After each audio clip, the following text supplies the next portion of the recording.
Hey guys, so we are skipping lesson 2.5, which was a mid chapter test, and 2.6 was a review, and we are moving straight into chapter 3.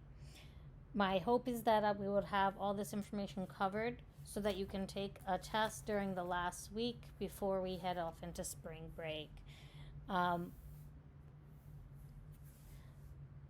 right now we're moving into chapter 3, which is investigating wind. As you remember, it is also part of the third claim. If you need to, please turn to page 82 in your book to get some more of this information. This is a letter from Dr. Kenji Emerson.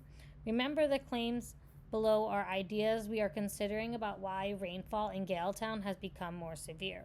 1. The lake was built near Galetown, caused it to have more severe rainstorms, which we did see that there was an increase in the rainstorms when we increased the amount of water vapor. So that claim did hold up to be true. And then warmer weather caused Galetown to have more severe rainstorms. We also saw at the end of chapter 2 that this was also correct. And now we're entering chapter 3, where we're talking about the strong winds that caused Galetown to have more severe storms. Recently, lesson 2.4, we created those models which showed that the lake had recent higher temperatures could contribute to the town's severe storms. We talked about the lake and the warmer weather, and now we will focus on the last claim. Let's start by thinking about wind. What is wind, and how do you think wind can be related to severe storms? Take a minute to pause and answer the questions as we will go into exploring what wind is.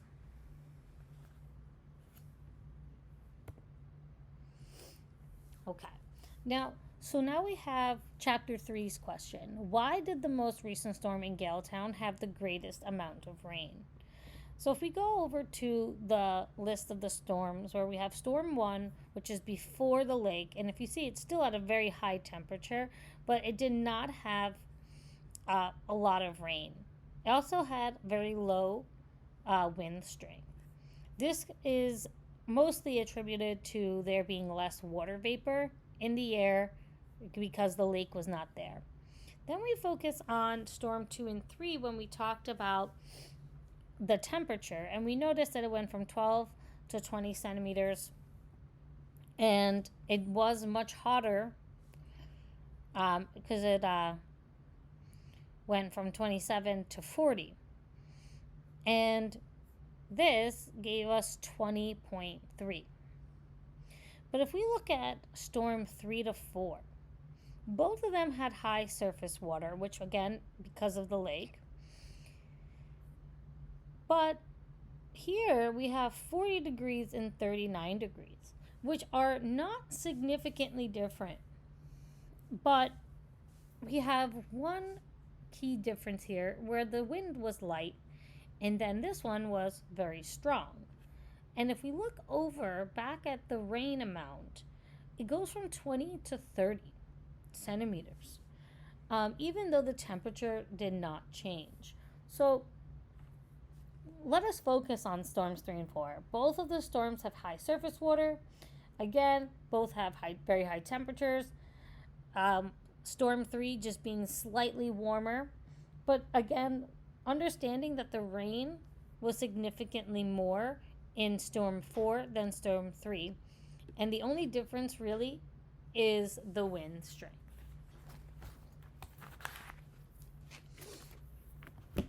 So let's go back to the chapter 3 question. Now we're going to examine the question.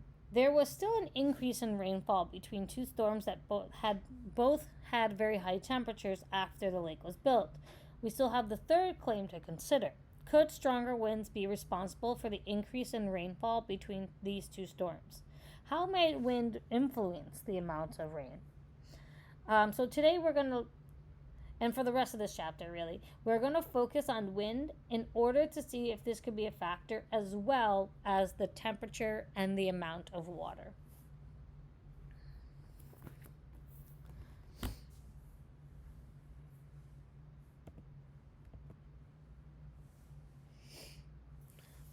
On page 83 in your book, you're going to have some space to answer these questions, but I'm going to turn it back into a video of myself doing the experiment to show you what is going on.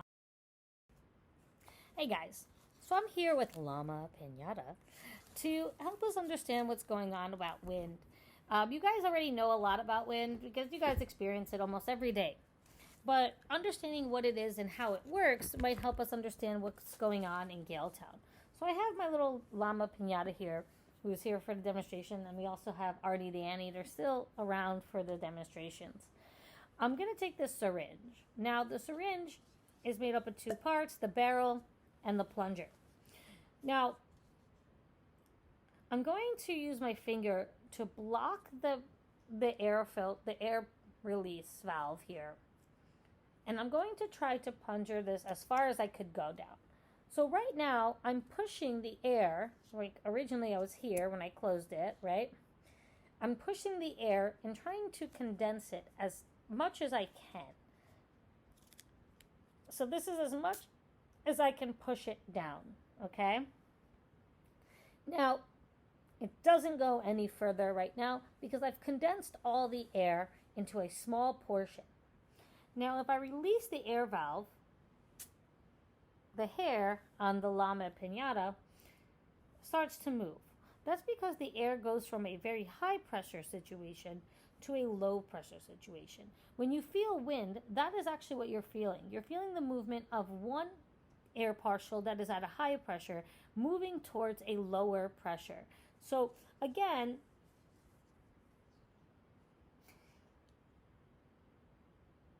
it's at a high pressure inside. Right now I can't push it anymore. The air is as tight as possible. And when I release the valve, it releases more air. I'm sorry, it does move more. It releases the high pressure air into the low pressure air. So in our atmosphere, the air pressure is caused by the weight of all the air molecules. Some air molecules are pushing against the surface more than others. This might have to do with location, if there's heavy amounts of water molecules or any kind of other molecules being inside of the air. So we're going to investigate more about air pressure and what causes this to happen. But know that wind is caused by a high pressure air entering into a low pressure air or lower pressure air.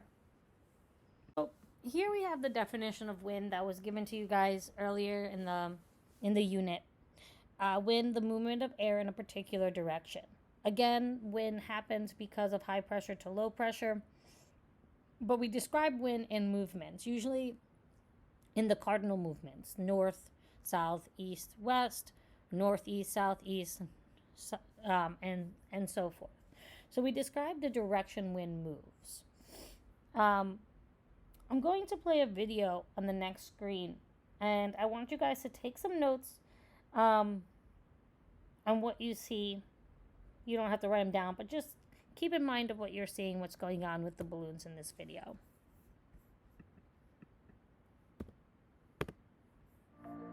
We're going to model how wind can move an air parcel. The air blowing from this fan represents wind. Right now, the wind is blowing in one direction, horizontally. This balloon is filled with air, and it represents an air parcel. What's going to happen if we release the air parcel in the wind? We can see that the wind moves the air parcel horizontally, in the same direction it's blowing. But in the real world, wind doesn't always blow in just one direction. Let's add more fans to our model so that the wind is blowing from multiple directions. When all the fans are pointed inwards, the area in the middle represents a region. Now our model represents winds blowing into a region from all directions. Let's place the air parcel into the middle of the region. The air parcel moves vertically upwards. When winds blow toward a region from all directions, the winds can push an air parcel very high up. Now we've seen evidence that wind from one direction will move an air parcel horizontally, and winds blowing into a region from all directions can move an air parcel upwards.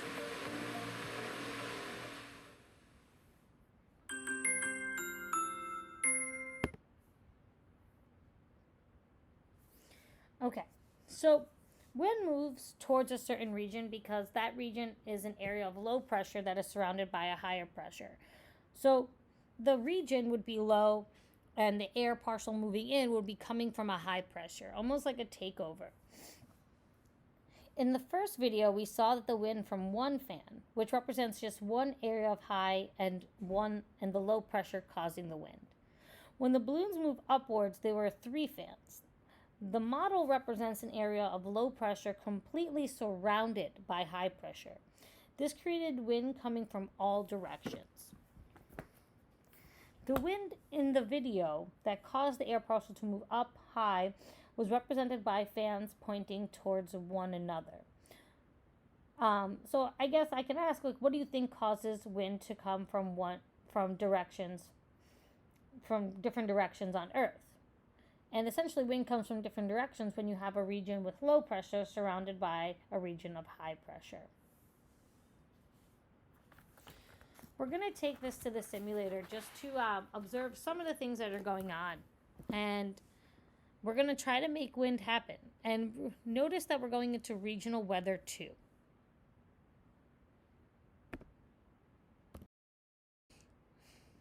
Okay, guys, so we're back at the simulator. And I want you to make sure that you guys go into regional 2. We have not used this one yet. So I want to go over some of the things going on here. This over here is again going to simulate the sunlight as it's been during all the simulators. Then also here, the surface water. I moved it to level 5 just because we are simulating with a lake. We can move around the surface water if you would like to explore it a little more, but for this purpose, I want it to be at level 5. And right now, we're trying to create wind. Now, we have 2 options here. And it goes with the air pressure. So the air pressure inside the air partial right here versus the surrounding air on the outside. Right now, I'm leaving them both at 1. I'm going to increase the sun to 5 just because we have, based on what we know, the surface level of water and the sun have increased. So I'm running with 2 low pressure systems. Inside the air partial and outside the air partial are both low pressure. And again, this kind of goes right into what we've already seen, where it goes into the negative 35 and again having severe storms. The transmission of 194 pieces of energy, and liquid rain is at 10 centimeters. Now I'm going to go back to the build section, and I'm going to go high and keep this low and see what happens.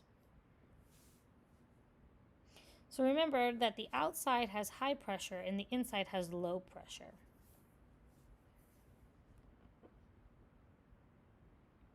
And we see, again, the high pressure going into the low pressure system.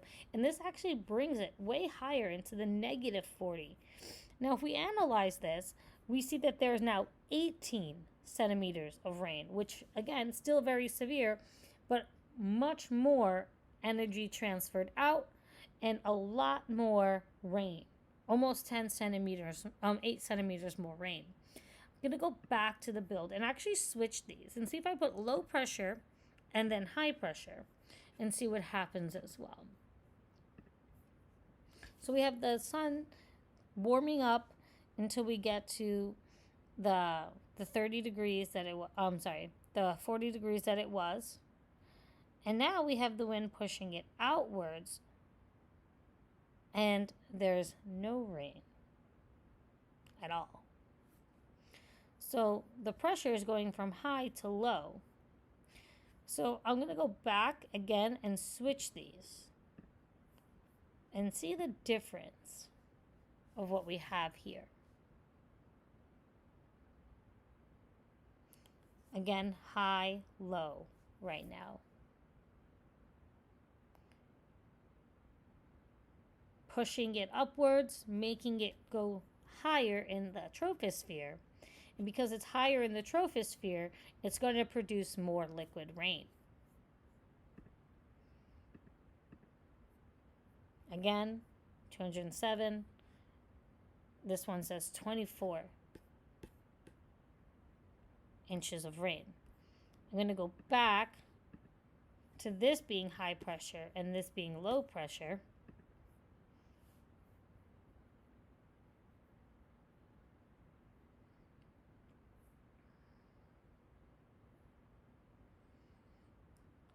And the pressure actually kind of pushes all of the air away from the lake, spreading it out so much that it actually doesn't even cause any rain at all.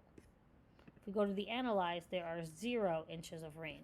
This is going to be important to understand that for this to work, there has to be high pressure out here and low pressure. It has to be high on the outside and low on the inside for the wind to push it up, like just like the balloon did. When the pressure from the outside pushes the air up, it goes up further, and if it goes up further, it creates more rain since it's condensing more of the water vapor. All right, so just to reiterate, air moving from areas of high pressure to areas of low pressure is wind. Now, when we come and look at the models that we did in the simulator, if the outside is high and the inside is low, it's going to push that hot air further up into the troposphere. Whereas if the air partial is high and the outside is low, the air partial is going to disperse into the low areas and almost remove itself. And it's not going to push up into the atmosphere, which means it's not going to produce more rain. And that is the end for today. Tomorrow you're going to do a reading which describes different kinds of rain.